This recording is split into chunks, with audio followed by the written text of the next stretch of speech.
exchanged looks while Ren pressed his hand against the tunnel wall, his fingers tracing patterns only he could sense. "There's energy leaking," he murmured. "Through the enormous crystallized mana wall. It's different, more intense than anything I've felt before." "Should we continue in this direction?" Taro asked, his living tunnel awaiting instructions. "No." Ren opened his eyes. "We need to adjust course. About 20 degrees to the left and," he calculated for a moment, 5 degrees upward. "Are you sure we want to go toward that?" Min asked nervously, his snake coiling tighter around his arm. "I can feel the entrance more and more clearly. It's like a whisper calling to me." Min felt ignored again but didn't argue against Ren. Taro nodded and directed his beast to begin excavating in the new direction. Ren's Hydra joined the effort, its crystalline claws tearing through hard earth with renewed purpose. "Well, at least whatever's there," Min murmured while collecting the last tooth. "Must be important if it's protected behind a mana wall." Ren smiled while feeling the strange energy growing stronger. "We'll find out soon." Luna's cousin frowned when she saw Lo enter the food storage for Iron Rank students. The place was barely used, most students uninterested in its existence, maybe the occasional couple of lovebirds. "Why would someone come here alone?" she thought while sliding silently after him. The air grew colder as they descended. Liu constantly looked over his shoulder, as if afraid of being followed.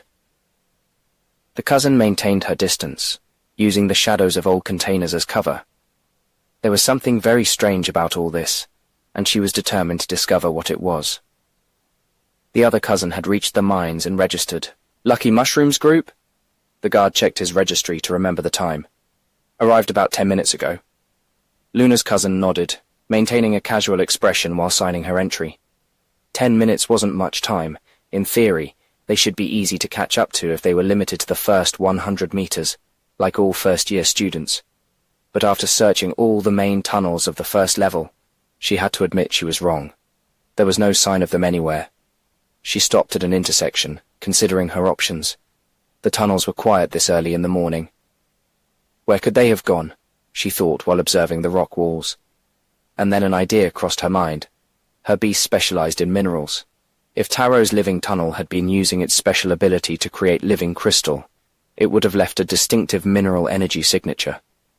And since that type of crystal was only found naturally after 300 meters down. A smile formed on her lips while she manifested her beast, making sure no one saw. Any use of that crystal at lesser depths would be like a bright signal pointing directly to them. In the Iron Rank students' food storage. The sound of footsteps on the storage stairs made the spy curse internally. His fist hit the ground in a specific pattern. 3 quick hits, pause, 2 slow ones. Through the rock the vibrations traveled to where Harold was digging. His mole caught them first, instantly alerting him. His long antenned centipede confirmed the pattern, unplanned intrusion. Harold stopped excavating immediately, cursing his luck. His beasts tensed, sensing his frustration, just when they had decided to act.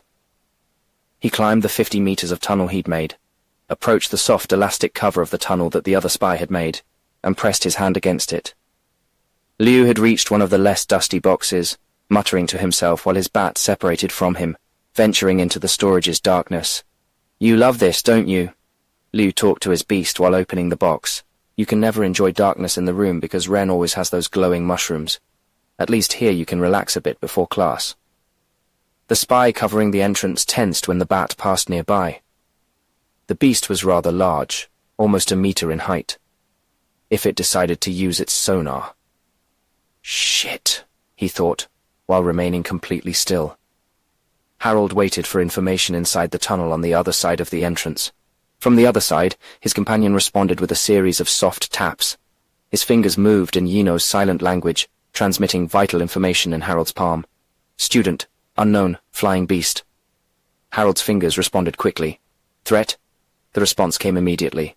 "Bat, large, sonar. A single echolocation pulse and all would be lost." Its ears moved constantly, catching every small sound.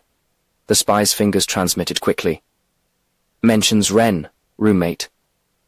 Harold felt his blood freeze. A roommate of the mushroom boy? The same one who had been causing such a stir lately. The fingers transmitted another urgent message. "Beast, too close." Harold gritted his teeth. If the bat discovered them, they would have to silence the boy. Not something they wanted. A missing student would draw too much attention.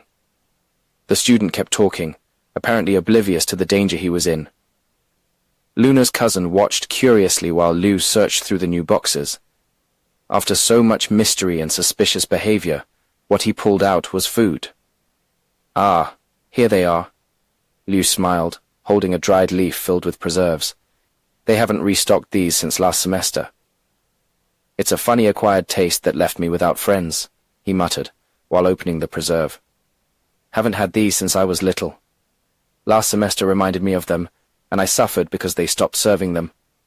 But the other day, when I passed by one of the carts bringing provisions to the punishment storage and smelled them, the smell emanating from the opened box made the cousin have to contain a retch.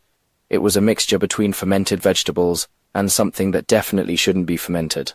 I don't understand why everyone hates it, Liu smiled, apparently immune to the stench. Though they don't seem to like the smell, his smile faltered. Maybe I should worry about my breath now. The cousin had to contain an incredulous laugh. All this stealth and suspicious behavior was for smelly food no one likes. She had worried for nothing. Ah, Liu snapped his fingers. The dried herbs. There are some boxes in the back, next to the oil barrels. They're not tasty at all, but they're perfect for killing smells if you chew them. Liu began walking toward the back of the storage, directly toward the old barrel furniture that no one had moved in months.